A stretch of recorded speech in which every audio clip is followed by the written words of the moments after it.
আর এবার একটু ওয়েদার আপডেটের দিকে নজর রাখি। কলকাতায় আজ বৃষ্টির সম্ভাবনা, বজ্র বিদ্যুৎ সহ হালকা থেকে মাঝারি বৃষ্টির সম্ভাবনা রয়েছে।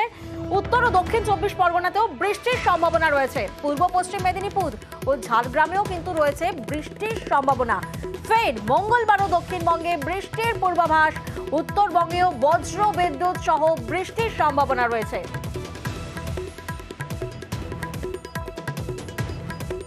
আজকে হলো গিয়ে লাইট রেইন থাকবে, ঠান্ডা থাকতে পারে। দার্জিলিং, নর্থ সাউথ দিনাজপুর, মালদা, কুচবিহার, বাদবাকি জেলাগুলো ড্রাই থাকবে। আগামীকাল পরশু গোটা নর্থ বেঙ্গলে ড্রাই থাকবে। তারপরের দিন হলো গিয়ে লাইট রেইন, ঠান্ডা থাকবে দার্জিলিংয়ে, মানে এটা হলো গিয়ে 27 তারিখ। 28 তারিখও তাই। সাউথ বেঙ্গলে আজকে প্রত্যেকটা জেলা, যত জেলা আছে, আইসোলেটেড রেইন থাকবে, ঠান্ডা থাকবে প্রত্যেকটা জেলাতে।